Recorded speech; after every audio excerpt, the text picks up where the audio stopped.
Alhamdulillah thumma alhamdulillah. Alhamdulillahilladzi bi ni'matihi tatimmus shalihat wa bi fadlihi tatanazzalul khairatu wal barakat wa bi lutfihi tustarul uyub waz zallat wa bi taufiqihi tatahaqqaqul maqasid wal ghayat. Nahmadullaha subhanahu wa ta'ala hamdan katsiran yadumu ma dama al-lail wan nahar wa nashkuruhu syukran mazidan la yanqati'u bin qita'in nuri wal dhalam. Asyhadu an la ilaha illallah wa asyhadu anna sayyidana Muhammadan abduhu wa rasuluhu.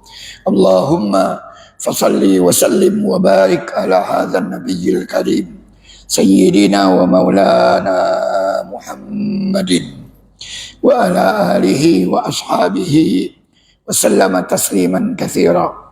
Amma ba'du, ma'asyiral muslimin, ma'asyiral muslimat, Bapak Ibu, jamaah salat subuh, jamaah majelis subuh Masjid Jami Nurul Huda Komplek Deplu rahimakumullah, bil khusus yang saya hormati segenap asatidzah, alim ulama, tokoh dan sesepuh masyarakat DKM Masjid Jami Nurul Huda, di antaranya akhi fillah Ustaz Aliyuddin. Asatidzah yang lain mohon maaf saya tidak menyebutkan, namun tidak mengurangi takzim dan hormat saya. Disyukur kita aturkan kehadirat Allah Subhanahu wa taala. Alhamdulillah, pagi hari ini 1 Jumada's Tsaniyah 1447 Hijriah kita dapat hadir meringankan langkah kita memenuhi panggilan Allah salat subuh yang alhamdulillah telah kita lakukan secara berjamaah. Kita lanjutkan dengan bersama-sama duduk sejenak di majelis yang amat mulia, majelis ilmu. Mudah-mudahan hadirnya kita, duduknya kita di rumah Allah, di majelis mulia ini, majelis ilmu, kita senantiasa mendapat ridho dan keberkahan dari Allah Subhanahu wa taala. Karenanya saya mengajak, ayo kita niat i'tikaf selagi kita berada di dalam masjid ini. Bismillahirrahmanirrahim. Nawaitul i'tikafa ma dumtu fi hadzal masjid. Saya niat beriktikaf selagi saya berada di dalam masjid ini. Salawat beriring salam semoga senantiasa tercurah limpahkan keharibaan junjungan kita Nabi besar Muhammad sallallahu alaihi wasallam, para pengikutnya dan sahabat-sahabatnya. Kita yang hadir berdoa dan berharap semoga nanti di hari kiamat kita semuanya akan mendapat syafaat dari Rasulullah sallallahu alaihi wasallam. Amin ya rabbal alamin. Sebelumnya mohon maaf, saya kena radang. Tapi masih bisa ditangkap nggak? Masih bisa ditangkap. Masyaallah muslimin, seperti biasa sebelum saya lanjut saya mengajak, mari kita baca suratul Fatihah. Kata Rasul dalam sabdanya, Al-Fatihatu lima quri'alah. Fatihah tergantung dari niat yang kita baca, yang kita inginkan, yang kita mohon. Kita mohon kepada Allah dengan Fatihah ini semoga orang-orang tua kita, guru-guru kita, keluarga kita yang telah pulang ke rahmatullah, begitu juga jamaah masjid kita Nurul Huda, semoga almarhumin, almarhumat di alam kuburnya senantiasa mendapatkan cucuran rahmat maghfirah dari Allah Subhanahu wa taala. Kuburnya dijadikan raudhah min riyadil jinan.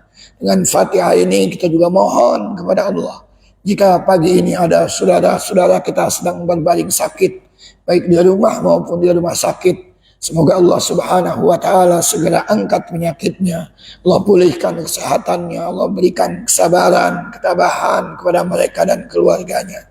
Terus ayo kita doakan anak-anak kita, adik-adik kita, saudara-saudara kita yang tengah belajar, tengah menuntut ilmu, aina makanu, dimanapun mereka belajar. Semoga Allah Subhanahu wa taala yaftah lahum futuhal arifin.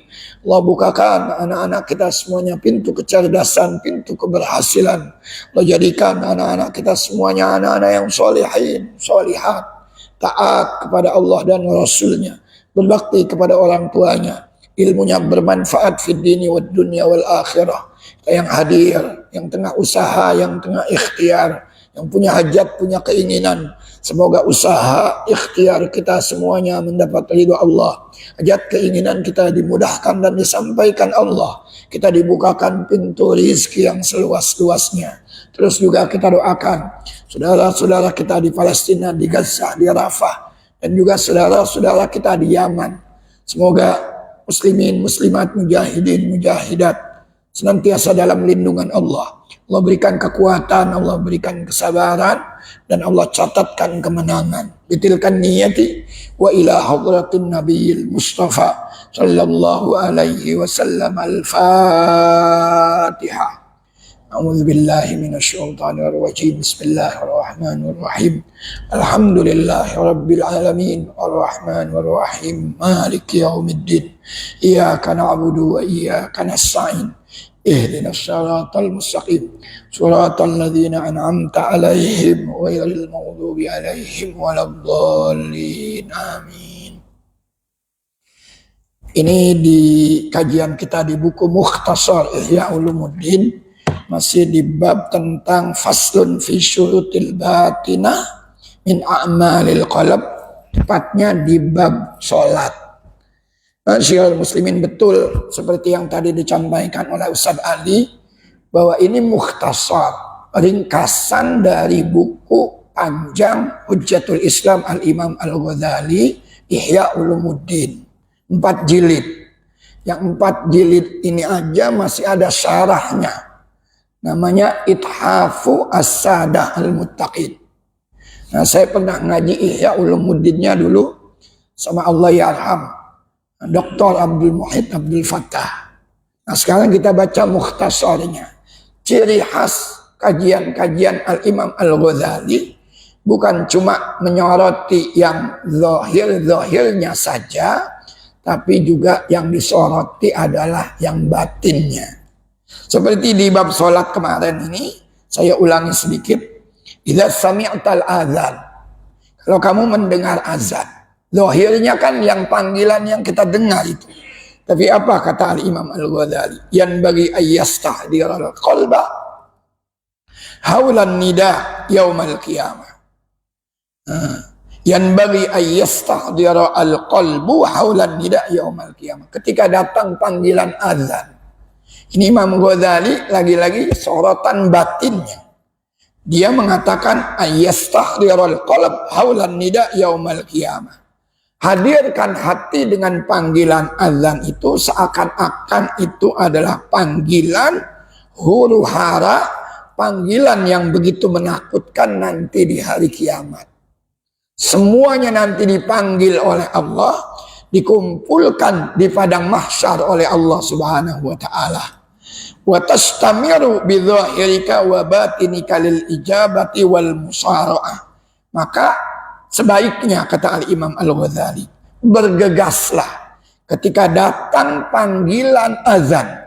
Bergegaslah zahiran wa batinan, baik secara zahir maupun batin, lil ijabati wal musara'ah. Segera, seakan-akan itu panggilan yang begitu mengerikan nanti di hari kiamat. Kalau datang panggilan azan, la yushghilukum syai', tidak ada yang membuat kita ini sibuk sehingga lalai dari memenuhi panggilan azan. Ini Imam Ghazali juga pernah bilang, nanti di hari kiamat itu ada orang-orang yang istimewa. Ketika dikumpulkan di padang mahsyar, ada orang, kata Al-Imam Ghazali, wujuhum kal kaukabid durai. Ada orang yang bersinar, wajahnya itu sinarnya kayak sinar bintang. Kan kalau kita wudhu tuh, Imam Ghazali juga ngajarin tuh. Waktu membasuh muka itu, Allahumma bayyid wajhi yawma tabyaddu wujuh wa taswaddu wujuh. Nanti di hari kiamat, kalau di dunia sih belum kelihatan. Tapi di hari kiamat itu akan kelihatan. Orang siapa yang suka berwudu untuk sholat dan orang yang tidak pernah berwudu untuk sholat. Di mana perbedaannya? Nanti akan kelihatan itu ada orang yang tabyaddu wujuh wa taswaddu wujuh. Ada yang wajahnya bersinar, tapi ada yang wajahnya itu gelap hitam. Kalau sekarang belum kelihatan. Nah, nanti ada orang-orang yang istimewa. Wajahnya itu bersinar seperti sinar bintang. Lalu ditanya, siapa mereka? Wahai malaikat-malaikat Allah. Mereka adalah orang-orang yang idza sami'u al-adzan la yushghiluhum asy-syai'. Lagi aktivitas apapun, ketika mereka mendengar panggilan azan, kesibukannya itu ditinggalkan, segera dia berwudu, segera dia memenuhi panggilan sholat. Allahu Akbar. Tapi ada kelompok yang lebih baik lagi. Wajahnya sinarnya lebih dahsyat. Wujuhuhum kal qamar.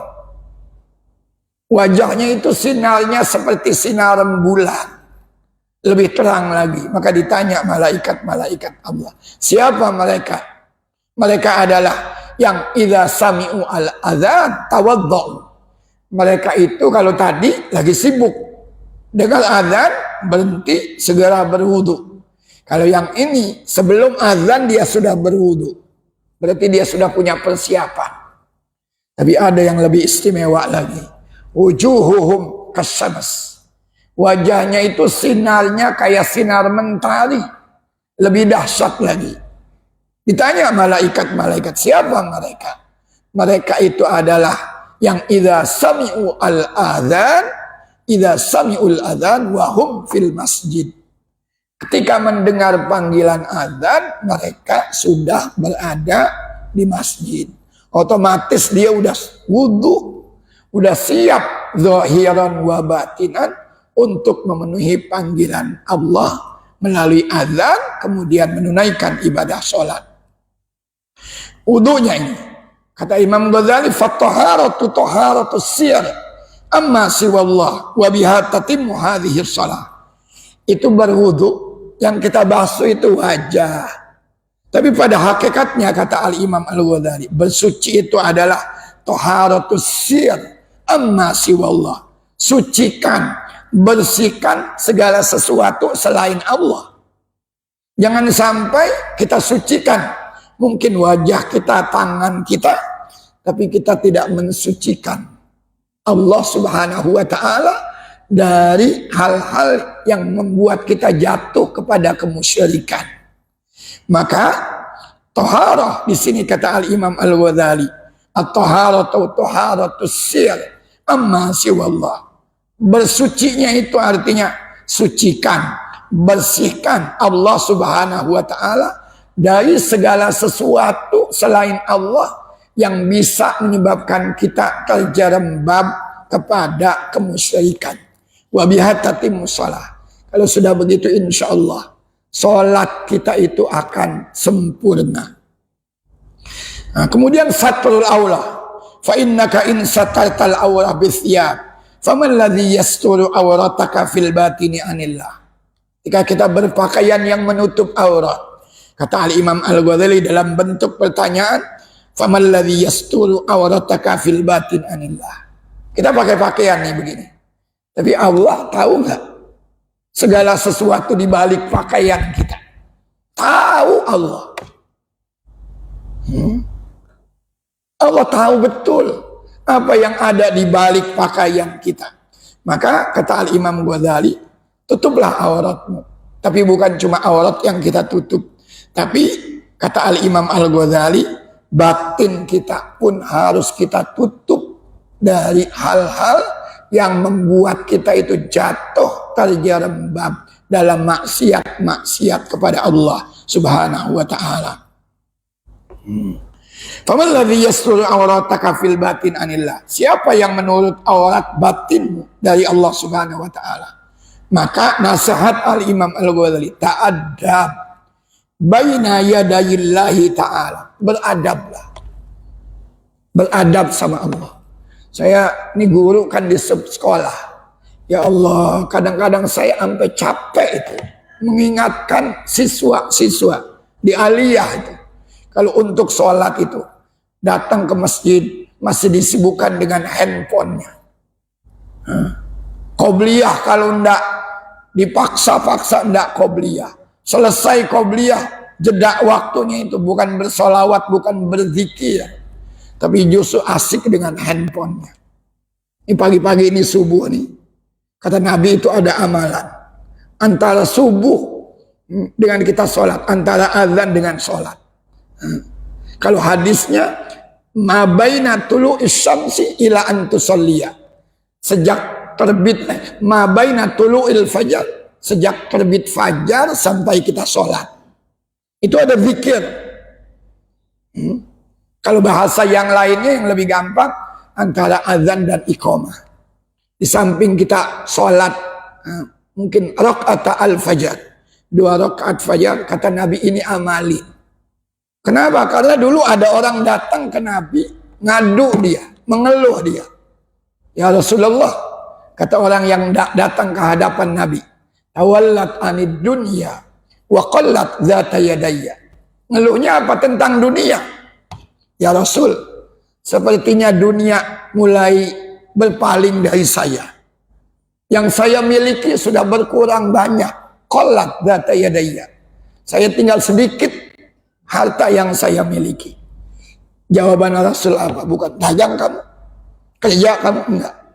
Tapi apa kata Rasulullah? Aina anta min sholatil malaikati wa tasbihil khalaik. Ini ada di punya Al-Ghazali di sini.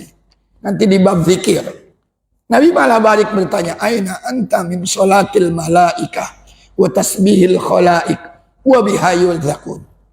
Emang kamu berada di mana ketika malaikat-malaikat itu bersolawat? Solawatnya malaikat artinya memohonkan rahmat kepada Allah buat kita. Memangnya kamu berada di mana ketika malaikat-malaikat bersolawat dan makhluk-makhluk yang lain itu bertasbih, yang dengan itu wabiha yurzaqun, mereka itu diberikan rezeki. Ini sahabat balik bertanya sama Rasulullah, wa madza ya Rasulullah, memangnya bacaannya apa ya Rasulullah? Kata Rasul, baca nih 100 kali. Kalau nggak bisa 100 kali, 40 kali. Waktunya kapan? Min tulu'il fajar ila an tusalliya. Dari sejak terbit fajar sampai kamu diri untuk sholat. Artinya antara azan dan iqamah. Baca 100 kali, kalau nggak bisa kata ulama 40 kali. Ini apa fadilahnya? Fadilahnya kalau kamu baca istiqomah. Ta'tikan dunia raghimatan. Dunia akan datang tunduk ke hadapan kamu. Saghiratan. Dia akan menghinakan diri sama kamu. Subhanallah. Apa zikirnya? Subhanallah wa bihamdihi. Subhanallahil azim, astaghfirullah. Ada enggak tadi yang baca itu tuh? Subhanallah wa bihamdihi. Subhanallahil azim, astaghfirullah. Kalau bisa 100 kali. Kalau tidak bisa 40 kali. Subhanallah bihamdihi, subhanallahil azim, astaghfirullah. Ketika dunia raghimatan, kalau kita istiqomah, dunia akan datang tunduk sama kita, menghinakan diri sama kita. Bahkan bukan cuma itu. Apa kata Nabi selanjutnya? Fabikulli kalimatin kharajat, setiap kalimat yang keluar dari mulut kita, ja'alallahu malakan, Allah ciptakan satu malaikat. Ngapain di malaikat yang diciptakan oleh Allah dari kalimat-kalimat yang keluar dari mulut kita? Yusabbihu hatal qiyamah, yusabbihu ila yaumil qiyamah.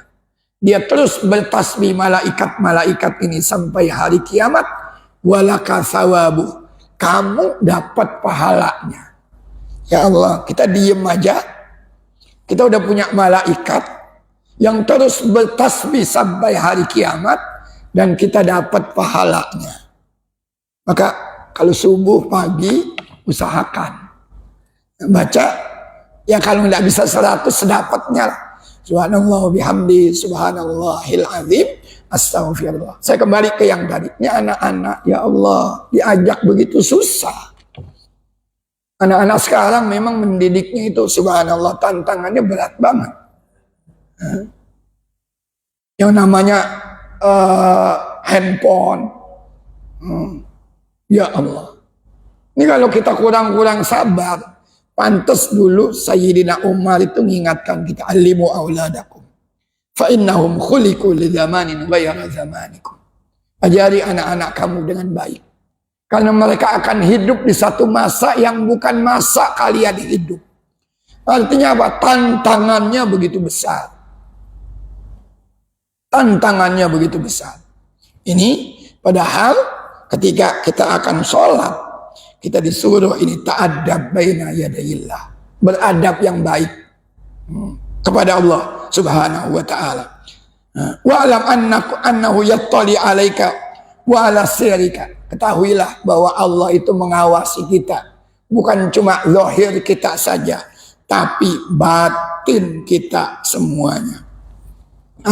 Kita lanjut baru yang hari ini.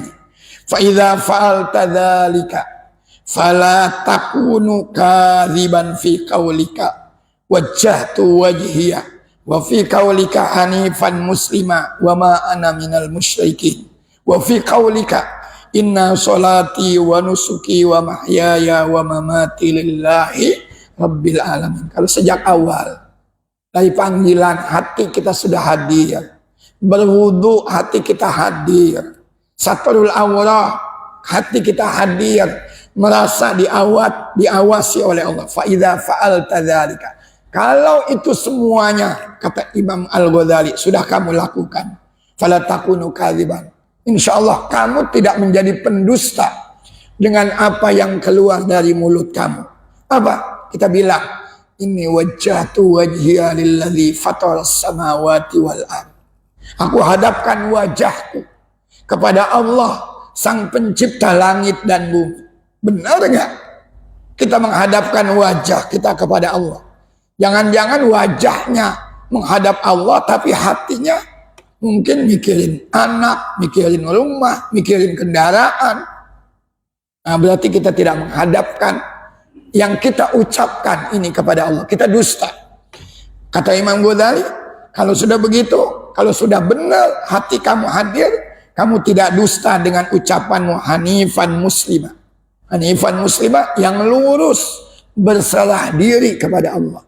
Benarkah kita ini sudah lurus, ikhlas semata-mata karena Allah, berserah diri kepada Allah semata-mata karena Allah. Wa ma ana minal musyrikin, dan saya mudah-mudahan tidak termasuk orang-orang yang musyrik. Kamu akan jujur, kata Al-Imam Al-Ghazali, dengan ucapanmu, inna sholati wa nusuki wa mahyaya wa mamati lillahi rabbil alamin. Ini penting banget. Hidupku, sholatku, ibadahku, hidupku, matiku semata-mata hanya untuk Allah. Kita dusta enggak ini? Jangan-jangan kita dusta dengan ucapan-ucapan kita. Tapi kalau hati kita sejak azan sudah hadir, sampai ketika kita akan berdiri sholat, insya Allah kita akan terhindar dari sifat dusta kepada Allah subhanahu wa ta'ala. Fanzur ila qaulika wa tadabbar fi'laka. Lihat ucapanmu. Artinya kalau mau ngomong tuh perhatikan ucapan kita. Fakir qabla an ta'zim, kalau bahasa Arabnya. Nasihat-nasihat orang bijak itu fakir qabla an ta'zim. Pikirkan dulu, masak-masak sebelum kamu membulatkan tekad, satu untuk berucap, dua untuk berbuat. Apalagi kalau sudah jadi public figure, hati-hati. Kalau sudah jadi public figure, apa yang akan keluar dari mulut kita, apa yang akan kita lakukan, pikirkan baik-baik. Jangan sampai nanti begitu sudah terucap, menuai badai. Karena yang kita ucapkan ternyata, subhanallah, itu mengusik ketenangan banyak orang. Hati-hati dengan yang begitu tuh. Nah sekarang kan banyak public figure itu. Ketika sudah terucap, ternyata ucapannya itu menuai badai. Karena mungkin ketika dia akan mengucapkan, dia tidak lagi memikirkannya dengan baik. Maka nasihat orang-orang bijak, fakir qabla an ta'zim. Fikirkan dulu sebelum kamu membulatkan tekad untuk berucap, untuk berbuat. Nah ini kata Al-Imam Al-Ghazali, unzur ila qauli. Perhatikan. Nazara itu bukan cuma melihat. Kalau melihat itu ra'ayara. Tapi kalau fanzur, lihat, perhatikan. Apa yang akan kamu ucap, pikirkan apa yang kamu akan kerjakan. Fala yanbaghi an yakuna hadza kadziban ucapanmu, perbuatanmu, jangan sampai keluar dari mulut yang kita lakukan ini isinya adalah dusta semata. Fayakunu bidzalika sababa halakika. Kalau kita berdusta dengan ucapan kita, kalau kita berdusta dengan apa yang kita lakukan, ini menjadi sebab kebinasaan kita, kehancuran kita. Wayan bagi antadzkura kibriya Allah, kibriya Allahi wa azamati inda ruku'ika wa sujudika wa ta'lam wa yanbaghi an ta'lama dhullaka wa sigharaka. Ini penting kata Imam Al-Ghazali ketika kita sholat, yanbaghi an tadhkura kibriya Allah wa azamatihi. Ketika kita sholat ini ingat, pikirkan baik-baik akan kebesaran Allah, kibriya Allah, azamatillah, keagungan Allah Subhanahu wa taala. Di mana? Ketika kita ruku, ketika kita sujud.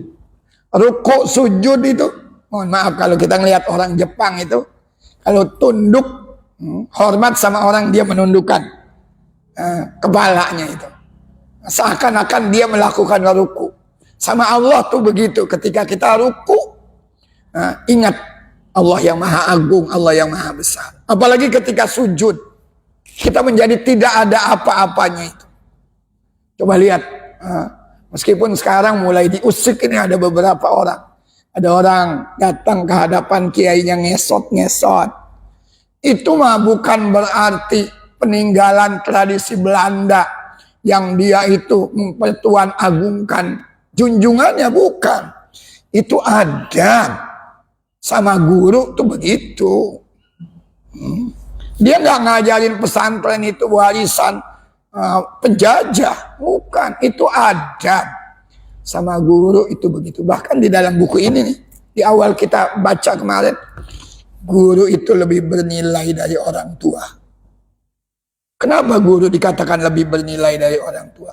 Sebab orang tua kamu membesarkan fisikmu, sementara gurumu itu membesarkan bukan yang fisik. Apa? Ibadah kita, ketergantungan kita kepada Allah, keilmuan kita. Maka kata Al-Imam Al-Ghazali, guru itu lebih agung ketimbang orang tua kamu. Subhanallah. Kita lanjut di sini. Wa ta'lama dhullak. Di samping kita mengingat kebesaran keagungan Allah, kita juga sadar akan dhullaka, bahwa kita ini hina. Sigharaka, bahwa kita ini kecil. Nggak ada apa-apanya di mata Allah Subhanahu wa taala. Wallahu birahmatihi ahallaka limunajatihi. Allah dengan rahmatnya ini yang membuat kita pantas untuk bermunajat. Ini kalau Allah mau, gampang aja, kita nggak bisa dibuat munajat. Ada orang yang udah niat benar dari malam, besok pagi gue mau ngaji tapi begitu dia terbangun, dia jatuh stroke. Nggak bisa apa-apa dia. Siapa lalu yang memberikan itu semuanya? Ini Al-Imam Al-Ghazali, ini rahmat Allah lah yang ahalla kalimunajatihi, sehingga engkau pantas bermunajat kepada Allah Subhanahu wa taala. Fala aqalla min at-ta'addub wa ihdharil qalb baina yadayhi. Maka jangan kurangi sikap sopan santun. Min at-ta'addub, beradab sama Allah, wa ihdharul qalb, hadirkan hati kita ketika kita berada di hadapan Allah Subhanahu wa taala. Jangan pernah menyombongkan keilmuan kita. Saya sering bilang itu.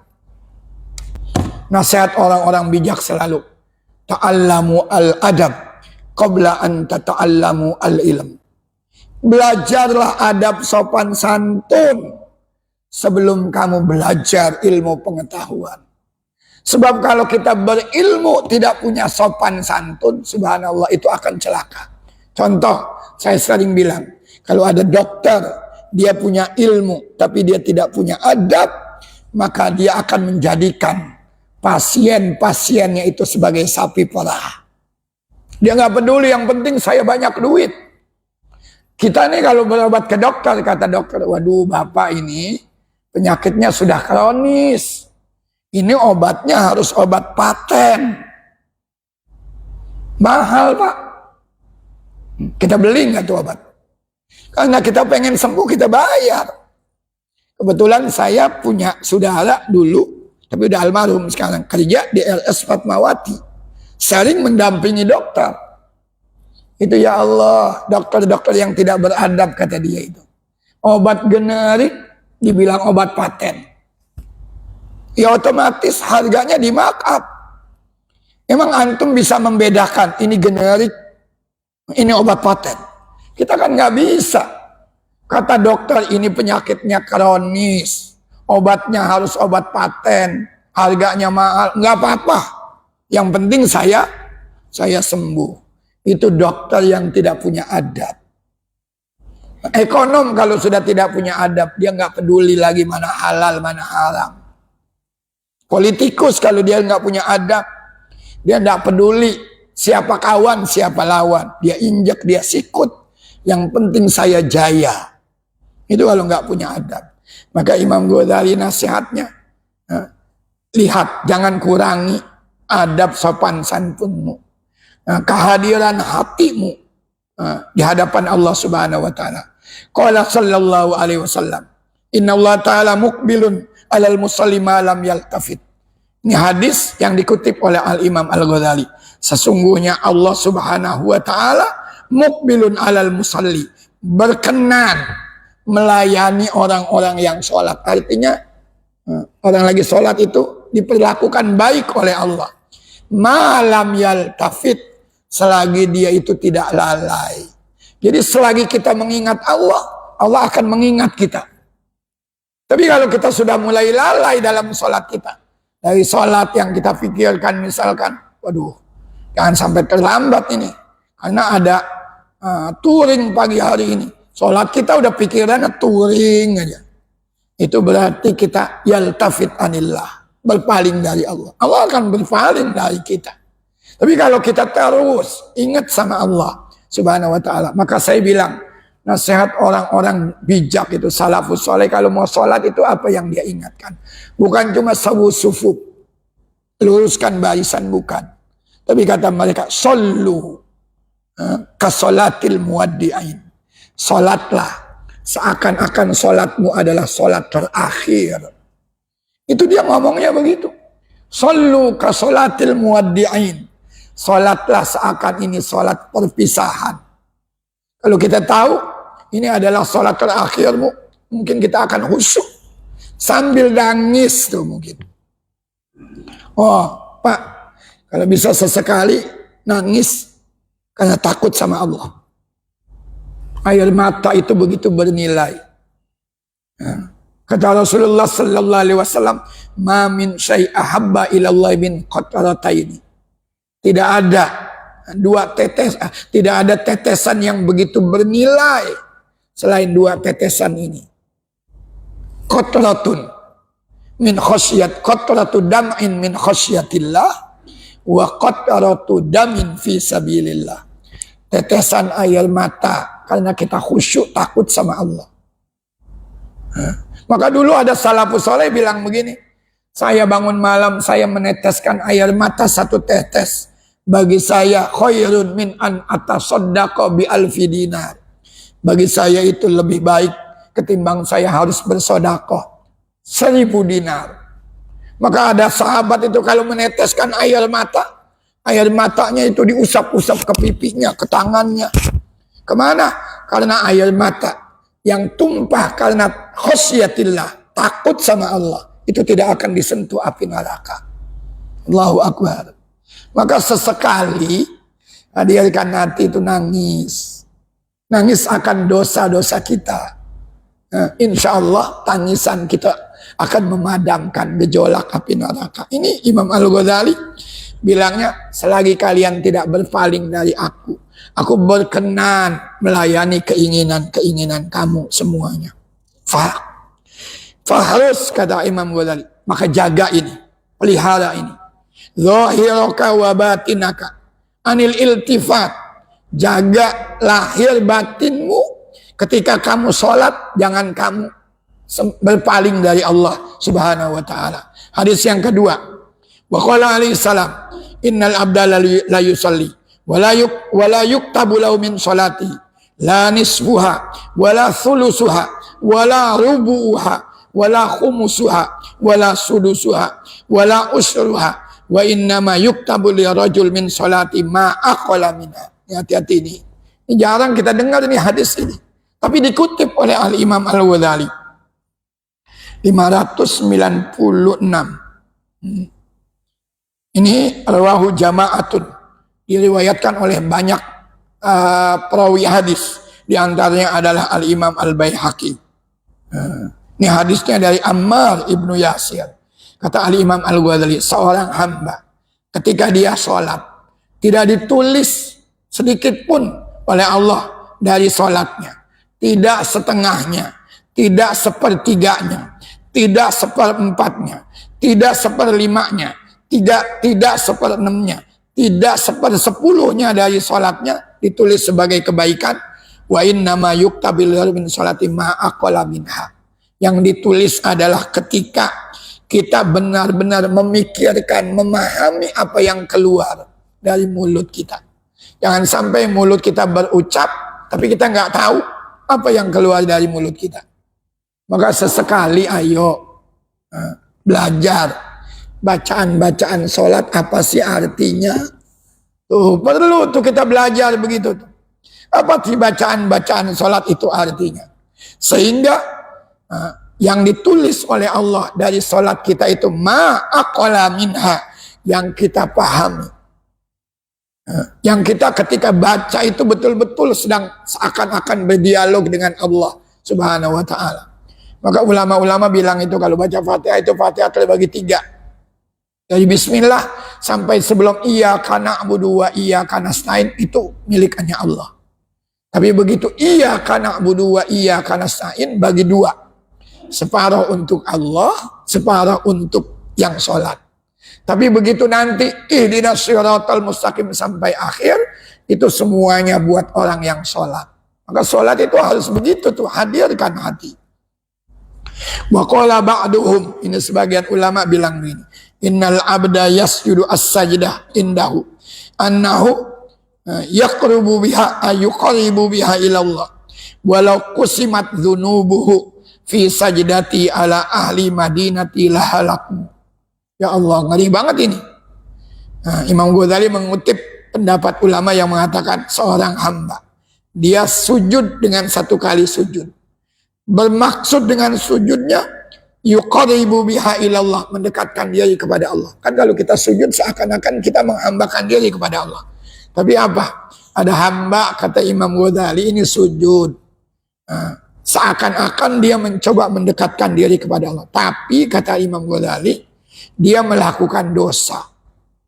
Kalau dosanya ini kusimat, dibagi-bagi dengan sujudnya tadi kepada penduduk kota ini, penduduk kota ini akan mati semuanya. Artinya dosanya begitu besar.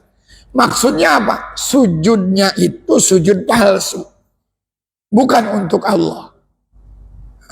Sujud yang tidak untuk Allah, ini kata Al-Imam Al-Ghazali, dia akan dapat dosa. Dan dosanya itu kalau dibagi-bagikan ke penduduk negeri, semuanya itu akan mati. Allahu Akbar. Kila, maka ditanya yang ngomong ini tadi, wa kaifa dzalik, bagaimana itu bisa terjadi? Qala yakunu sajidan indallah wa qalbuhu musqin ila hawa.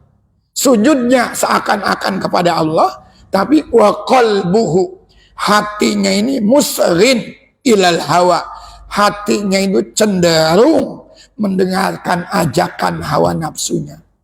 Sujud mah iya, tapi ternyata hatinya itu cenderung memperturutkan hawa nafsunya.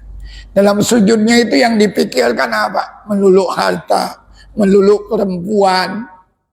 Ini namanya orang yang sujud, sujudnya itu bukan untuk Allah yang dipikirkan, tapi memperturutkan hawa nafsunya. Wa musyahidun lil batil, bahkan dia memperturutkan kebatilan. Wa qad istaula alaihi, yang sudah menguasai dirinya. La haula wala quwata illa billah.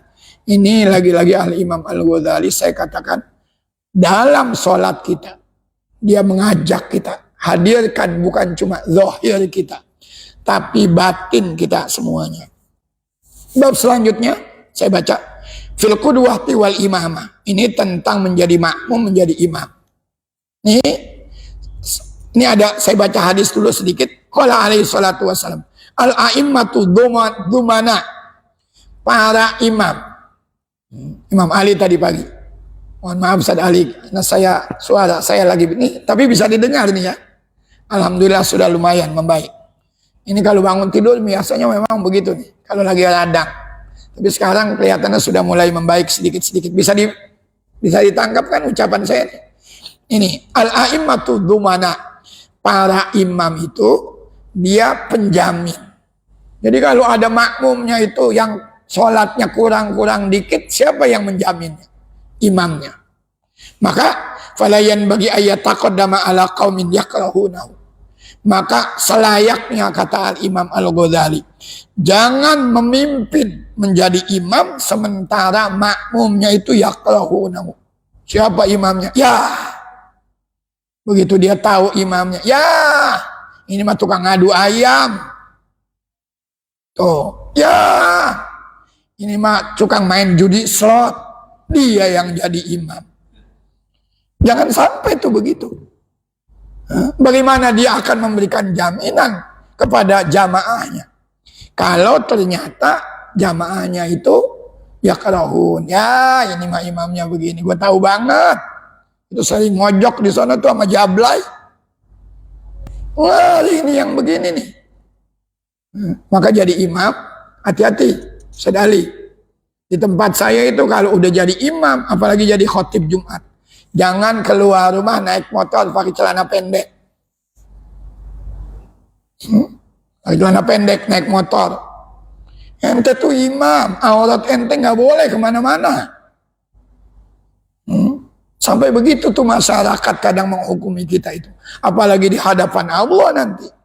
Masyarakat aja yakrahun, nggak suka, apalagi di hadapan Allah. Nah berbicara sholat ini, kalau sholat berjamaah itu kata Nabi, bisab'in wa isrina darajah. Di lain hadis, bi khamsin wa isrina darajah. Artinya apa? Kalau antum sembahyang sendirian, antum ulang-ulang 25 atau 27 kali itu sama dengan antum sholat berjamaah. Ini kita sholat berjamaah nih tadi. Kalau kita sholat sendirian, antum ulang-ulang sholat subuhnya 25 atau 27 kali. Belum tentu lebih baik ketimbang kita sholat berjamaah. Sholat berjamaah, kita masih dapat berjamaah selagi imam belum salam. Kadang-kadang mungkin kita masbuk nih. Mohon maaf kalau saya contohkan. Baru datang, imamnya udah tasyahudul akhir. Udah tahiyat akhir. Apa yang harus kita katakan? Berucap nih, lisan. Usolli fardhu subhi rak'ataini mustaqbilal kiblati. Adaan makmuman lillahi ta'ala. Ini ucapan ini sunnah. Yang wajib yang mana? Niat di dalam hati. Nah, niatnya itu sebetulnya cuma cukup 4 nih kalau kita berjamaah. Qasdul fi'l, namanya usolli. Usolli. Kedua, tayinul fardiyah. Sholatnya sholat fardu atau sholat sunnah. Maka kita bilang usolli fardu. Tentukan sholatnya, tayinus sholah. Kalau sholat subuh bilang usolli fardu subhi. Yang keempat, kalau kita bermakmum, tayinul makmum, tayin ka'annana makmum. Kita ini seakan makmum. Kita ini makmum. Jadi cukup ketika kita sholat itu, usolli fardhu subhi makmuman, sah udah sholat kita. Atau enggak usah pakai diucap, langsung Allah. Ketika Allah dalam hati itu, saya sembahyang subuh, saya sembahyang fardu subuh bermakmum. Allahu Akbar. Imam lagi duduk tasyahudul akhir, antum langsung ikut. Selagi imam belum salam, salamnya itu kalau udah dia bilang assalamualaikum, kumnya tuh di situ. Kalau sudah kum berarti sudah berakhir. Assalamualaikum. Antum baru datang, antum nggak dapat jamaah. Tapi kalau imamnya masih tasyahud, antum takbir langsung Allahu Akbar. Sambil niat di dalam hati. Belum turun, tapi udah takbiratul ihram. Imam salam, antum udah usah turun lagi. Kita sudah dapat pahala berjamaah. Jadi berjamaah itu dapat pahalanya kalau kita masih membersamai imam sebelum imam salam. Satu. Kedua, kita masih dapat rakaat kalau kita membersamai imam dalam ruku. Contohnya, saya datang, imamnya lagi ruku. Saya langsung Allahu Akbar. Ini takbiratul ihram harus. Habis itu takbiratul intiqal. Allahu Akbar. Ketika saya membersamai imam dalam ruku dan ada tumakninah. Tumakninahnya cukup sekedar kita baca subhana rabbiyal azim sekali. Maka kita dapat rakaat itu. Rakaat itu kita dapat. Tidak perlu nambah rakaat yang itu. Tapi kalau kita berbarengan, Allahu Akbar. Kita baru mau ruku, dia sudah naik. Allahu Akbar. Dia naik, nggak dapat kita. Ya, kita turun, imamnya naik, maka rakaat itu nggak dapat. Saya bilang ini berbicara tentang imam masbuk, imam muwafiq. Sampai sekarang banyak yang belum mengerti. Banyak yang belum mengerti. Saya 2 hari yang lalu itu sholat di sekolah. Itu ada OB, rajin sholatnya. Rajin sholatnya. Nggak pernah tertinggal. Sama saya dia masbuk. Sholat asar. Saya paham benar. Dia masbuk sama saya datang. Kita datang masuk barisan. Ketika kita masuk barisan, imamnya sujud lagi ruku. Belum sempat kita takbir, imamnya sudah i'tidal. Apa yang dilakukan ini? Yang tadi ini. Ya langsung imamnya i'tidal dia. Allahu Akbar. Allahu Akbar. Sami'allahu liman hamidah. Jadi dia sama imam sekarang waktu i'tidal. Dapat nggak rakaat itu? Dapat nggak? Nggak dapat dia rakaat itu. Sayangnya ketika dia salam sama-sama saya kan. Saya tahu samping saya ketika dia salam maka dia nggak nambah lagi sholatnya. Assalamualaikum, dia salam juga. Berarti sholat asarnya baru 3 rakaat. Dia belum dapat rakaat tadi. Jadi kalau mau dapat berjamaah sebelum imam salam dapat. Kalau mau dapat rakaat bersama imam di waktu ruku. Tapi kalau kita misalkan mendapatkan imam lagi sujud atau imam lagi i'tidal, ya sudah kita Allahu Akbar. I'tidal. Tapi rakaat ini ghairu mahsub, tidak dihitung. Kita belum dapat rakaat ini. Kalau kita ngubah sendiri, nggak bisa. Nah, ini di buku fikih At-Taqrirat As-Sadidah. Makmum itu boleh terlambat sampai 3 rukun panjang. Boleh. 3 rukun panjang itu apa? Ruku 1, itu rukun panjang. Kalau i'tidal itu rukun pendek. Sujud itu rukun panjang. Sujud yang kedua itu rukun panjang. Selagi sujud yang kedua dia sudah berada di ruku, maka dia dapat. Contohnya bagaimana? Nah ini di dalam buku ini contohnya begini. Idza kana muwafiqan, dia makmum muwafiq. Makmum muwafiq itu artinya dia tidak tertinggal, bukan masbuk. Imam takbir tadi dia takbir. Tapi dia istaghala bisunnah. Dia menyibukkan diri dengan amalan sunnah. Contohnya apa amalan sunnah? Du'aul istiftah. Dia baca Allahu Akbar kabira. Faroka al-imam, imamnya ruku. Maka si makmum ini harus menyelesaikan Fatihahnya. Harus.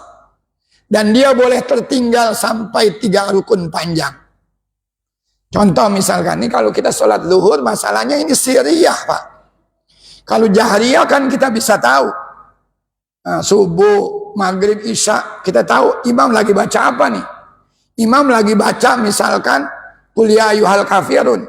Maka kalau kita masbuk atau muwafiq, kita jangan menyibukkan diri dengan yang sunnah. Langsung Allahu Akbar, langsung baca Fatihah.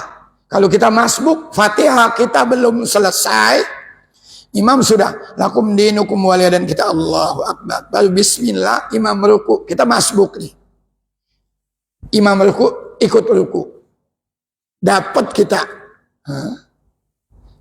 kita rakaat itu. Meskipun kita nggak sempurna baca Fatihah karena kita masbuk. Tapi kalau kita tidak masbuk, kalau nggak masbuk namanya muwafiq.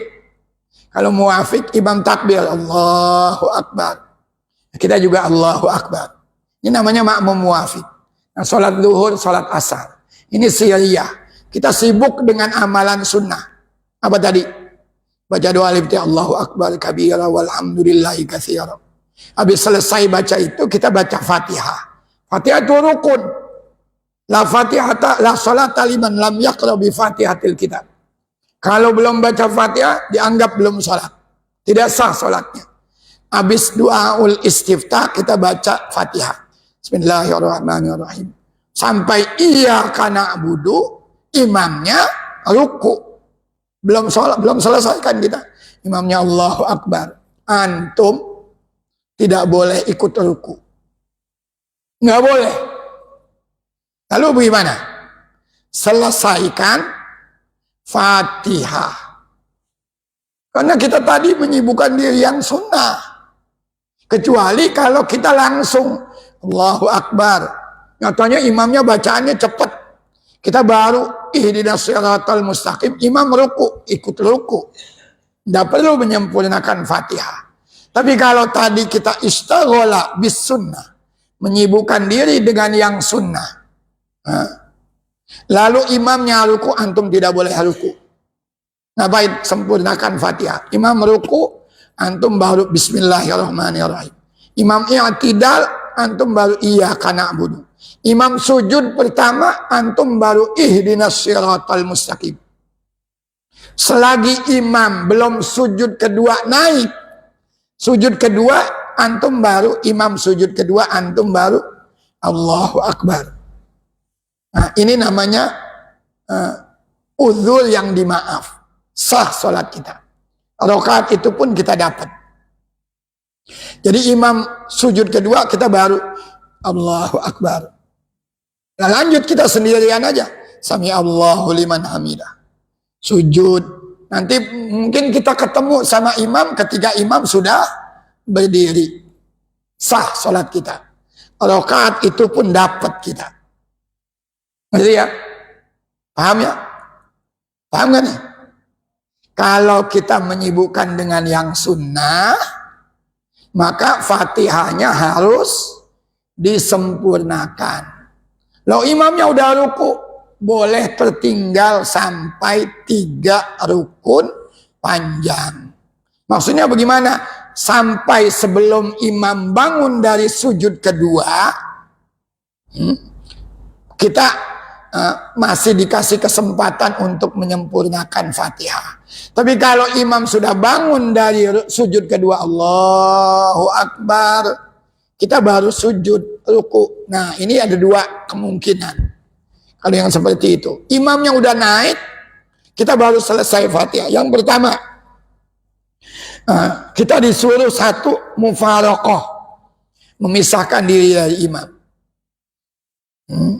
Niat mufaraqah harus, karena kita seakan sholat sendiri, nggak ngikutin imam lagi, maka niat mufaraqah. Ini tentang niat mufaraqah. Niat mufaraqah, ada yang niat mufaraqah karena uzur, kita masih tetap dapat pahala jamaah. Contoh, niat memisahkan diri, kita masih dapat pahala jamaah. Kapan? Kan udah misah Ustaz, tapi dapat pahala jamaah. Bisa. Karena ada uzur syar'i. Contohnya, antum datang ke suatu tempat. Sembayangnya jahriyah. Maghrib, isya, subuh. Nah imamnya begitu antum takbir Allahu Akbar. Nyatanya imamnya mohon maaf, ummi. Ummi itu artinya tidak bisa membaca dengan baik. Alhamdulillah. Dia nggak bisa membedakan ha dengan ha. Onta. Nggak bisa membedakan ain dengan hamzah. Nah, ini namanya ummi dia. Kalau antum kita bisa, nggak boleh kita bermakmum sama yang itu. Lalu kita harus bagaimana? Niat mufarokoh. Mufarokoh itu adalah memisahkan diri. Dalam hati sudah. Antum silahkan sholat sendiri. Meskipun antum mufarokoh, antum masih dapat pahala berjamaah. Tapi ada mufarokoh yang nggak dapat pahala jamaah. Yang bagaimana? Sembahyang dia, Allahu Akbar. Imamnya bacaannya bagus. Tapi begitu tahu, wah musuh gua ini. Musuhnya katanya. Ini tetangga yang kemarin baru berantem sama saya. Imamnya itu tetangganya padahal bacaannya bagus. Udah, gue bisain diri aja mufarokoh. Nah itu baru nggak dapat pahala jamaah. Makanya itu bukan uzur syar'i. Paham ya? Mufarokoh itu kadang kita dapat pahala jamaah. Kalau memang ada uzur syar'i. Tapi memisahkan diri bisa jadi nggak dapat pahala jamaah kalau tidak ada uzur syar'i. Nah kalau kayak tadi ini uzur syar'i. Imamnya sudah naik dari sujud kedua, antum masih belum selesai Fatihah. Niat mufarokoh. Atau yutabiul imam fima huwa fi. Begitu dia antum baru waladhdallin, imamnya udah Allahu Akbar beri, udah ikut di rakaat itu. Ikut sama imam di situ. Tapi rakaat yang tadi pertama wayro mahsub, kita enggak dapat. Ya, ikut di rakaat kedua. Udah ikut aja imam di situ. Nanti imam salam tambah 1 rakaat. Ini yang disebut dengan a'dzar takhallufil ma'mum anil imam. Itu dianggap uzur. Termasuk uzur juga ketika kita lupa baca Fatihah. Saking banyaknya kita ini urusan. Imam setelah baca, ini sholatnya jahriyah. Imam baca misalkan Fatihah udah selesai. Imam baca surah misalkan idza. Imam sudah selesai ijazahnya baru kaget dia. Imam Allahu Akbar. Ya Allah, saya belum baca Fatihah. Kenapa dari tadi pikirannya nggak hadir?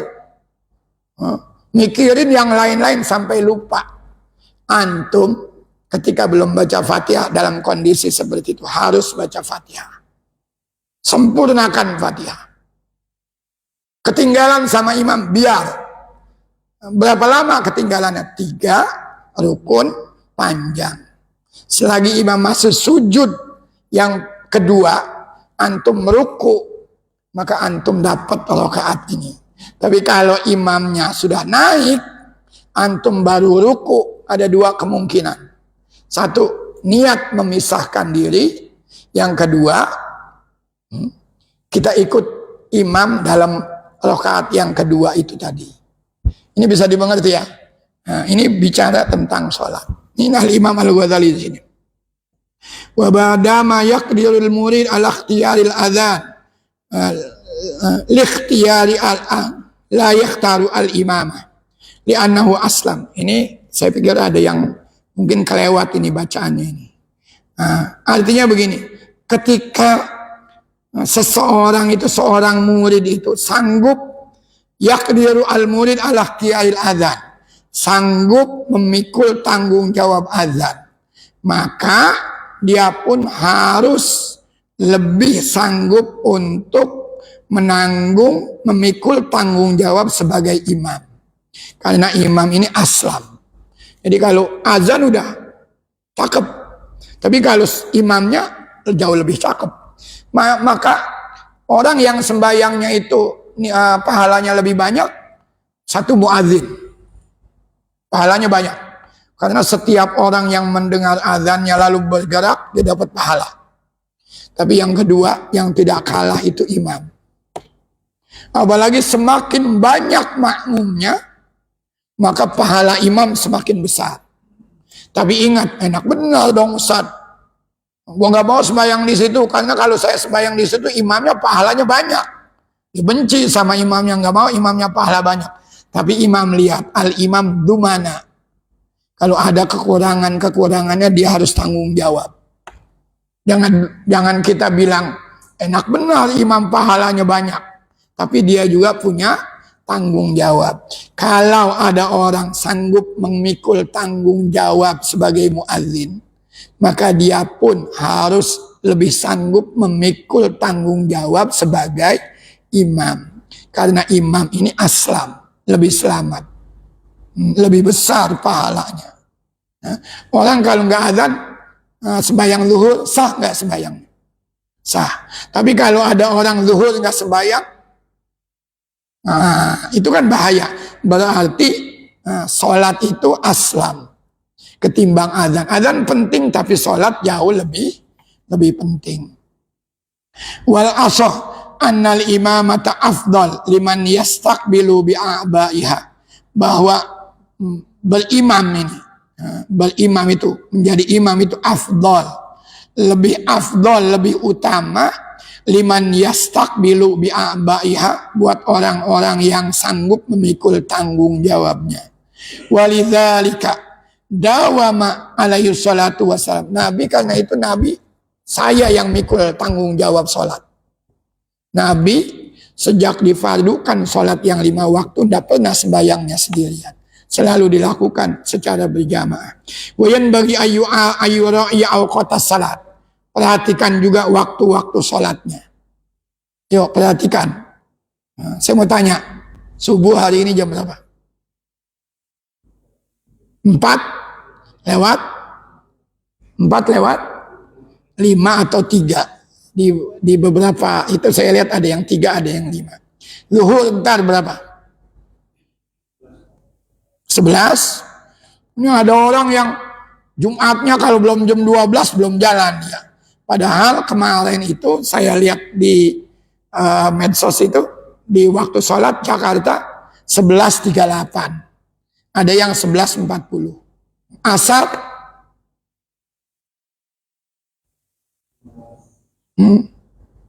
jam 2 lewat 55. Hampir jam 3. Itu maghrib 5.51. Isya sebelum jam 7 atau setelah jam 7?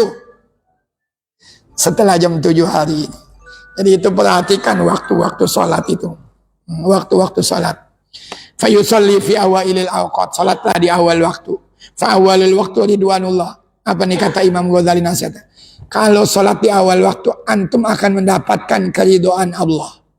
Tapi wa akhiru afullah. Tapi antum masih di waktu sholat. Misalkan sholat subuhnya jam 5:30. Masih boleh gak? Boleh 5:30. Kalau sekarang nih kan udah gak boleh nih. Udah lewat. Udah waktu syuruk. Kalau 5:30 itu masih boleh. Apalagi misalkan katakanlah jam 5.15. Kalau sekarang kan kita jam 4. Tadi subuhnya jam 4 lewat sekian. Tadi kita mulai sholat mungkin sekitar jam 4.20. Ada orang yang sembahyang subuhnya itu jam 5 lewat 15. Boleh gak? Boleh. Tapi dia cuma mendapatkan afullah. Permaafan dari Allah. Mana lebih tinggi ridwanullah dengan afullah? Maka waridwanullah aula min afwillah. Kalau Allah sudah ridha itu, semuanya menjadi begitu indah. Maka ada orang yang ibadahnya itu bukan karena surga, bukan karena neraka, tapi karena ridhonya Allah. Siapa di antara? Rabi'atul Adawiyah. Rabi'atul Adawiyah itu ibadahnya bukan karena surga, bukan karena takut neraka, tapi yang dia cari adalah ridhonya Allah. Kata beliau, kalau Allah sudah ridho, segalanya menjadi mudah. Wallahu a'lam bishawab. Silakan kalau masih ada yang ingin ditanyakan. Hal min soal. Ada yang masih mau ditanyakan? Udah suruh Ustaz Ali? Udah. Ada yang mau tanya? Cukup? Cukup? Ini udah boleh waktu sholat belum? Udah boleh waktu sholat. Sampai di sini ya kajian kita. Lagi mohon maaf, saya ada radang ini. Tapi tadi bisa ditangkap kan? Ya ditangkap ya. Kayak mohon maaf. Saya udah beberapa hari dari sejak Jumatan minggu yang lalu saya udah radang. Obat apa juga udah saya konsumsi. Ya. Tapi tadi malam ada yang ngajari saya coba tadi malam itu. Begitu pulang, saya coba itu obat tradisional. Apa kalau kencur? Jadi kalau ini bagus, jadi dia ke dokter.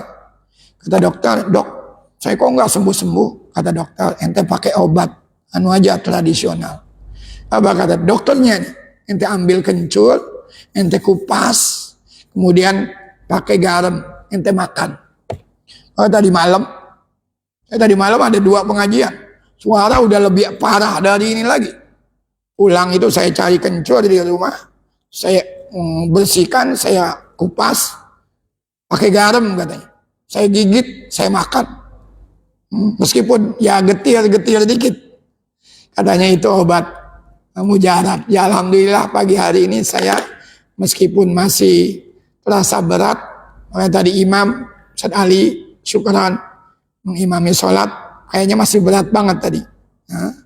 Alhamdulillah saya masih bisa menyampaikan materi ini. Mudah-mudahan bisa ditangkap dengan baik.